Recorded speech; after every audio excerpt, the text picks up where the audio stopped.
Good afternoon, ladies and gentlemen. My name is Pakzan Dastoor, and I lead the research and diligence teams at Dasra. In late 2010, all major newspapers, most Indian and some international, carried an article that shocked quite a few folks in the development space and otherwise. A UN report had just been published, and the headline was big and bold. In India, it said, more people have phones than toilets. I remember Dasra was publishing its first ever research report on sanitation back then, and all the sanitation folks were furious. The fact that only 366 million Indians had access to a toilet, but a far greater number, 545 million, had cell phones was appalling to them. While it's understandable why the sanitation people were so upset, what these articles did not say was having so many mobile phones was not going to be so bad after all. What they didn't realize then was that for that common man on the street, the mobile phone was no longer a symbol of luxury. That for them, it was not about calling or texting friends or taking photographs. That much as the car and the airplane did in their time, the mobile phone was poised to enrich lives and transform societies in ways we could not imagine. That a mobile phone was turning out to be that unlikely tool that could put power back into people's hands at the click of a button. Today, at least 63% of this country has access to the mobile phone. 30% of that increase is coming from rural areas, and more than half the internet users in India use only the mobile phone to access it. The mobile phone is clearly here to stay. While on one hand, the country is witnessing this powerful revolution, on the other hand, it still has a long way to go in terms of economic and human development. Unfortunately, India continues to battle corruption, weak infrastructure, a challenging business environment, and poor education and health outcomes. Just to put a few numbers out there, during the recent general elections, as many as 200,000 voters just in Mumbai were missing from the electoral list and could not vote. Between 2011 and 12, just 1 year, India lost 36,000 crores, that's around $6 billion to corruption. The backlog of the right to information applications in Madhya Pradesh is so huge that if I were to file an RTI today, the appeal will come up after 60 years. Now, while these are huge numbers that large development agencies usually like to come up with, we often forget that the lack of governance is not far removed from us. It affects our everyday life more than we realize. Having to pay a bribe to avail government services is poor governance.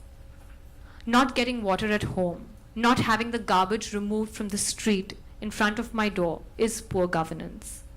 Not being able to access markets and therefore get a fair price for my crop is poor governance. Not knowing that I'm entitled to an employment scheme is poor governance.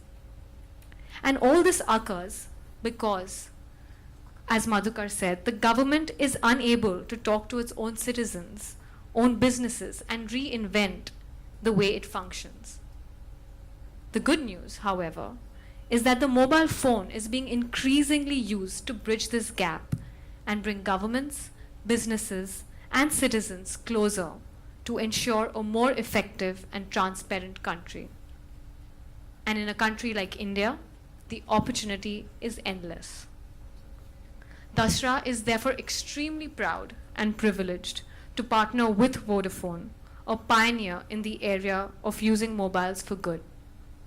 Their M-Pesa program in Orissa and Jharkhand is a global gold standard for programs that use mobiles for greater inclusion. Their thought leadership and continuous support through the research has been invaluable to be able to showcase best practices and set the direction for this sector. During the course of this research, Dasra interacted with over 120 social organizations and over 15 experts from the sector to be able to put this report together. This report uses the World Bank's governance indicators to bring to fore some governance issues, provides an overview of the roles of various stakeholders that are playing a part to address these issues, and make a few recommendations on how we together with the government can strengthen the mobiles for governance ecosystem. Most importantly, it showcases the fantastic work being done by 11 non-profits and social businesses on the ground. It showcases how these organizations are systematically using the power of the mobile to make governments more accessible to their people, build systems and processes to make governments work more efficiently, and connect citizens among themselves to take charge of governance. Just as way of example, I will talk about two organizations. E-Governments engages with local governments to enhance their capacity to deliver efficient and transparent mobile services such as birth certification and taxation. Spatial Ideas uses GIS mapping to help the government better allocate resources and monitor progress of their own work. Just between these two organizations, they have helped the government save nearly 1,000 man-years of citizen time, collect an additional 3,800 crores in taxes, and increase employee attendance by 25%.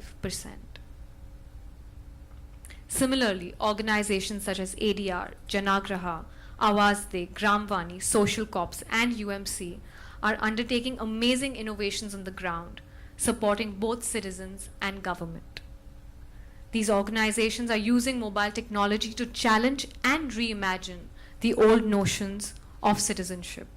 They're making it possible for us to become better informed voters, to reduce information asymmetry, turn citizens into journalists and allies of the government.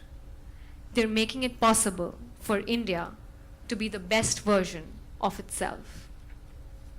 And come to think of it, mobile technology can make it easier for marginalized populations to demand more toilets. I bet that would make the sanitation folks pretty happy.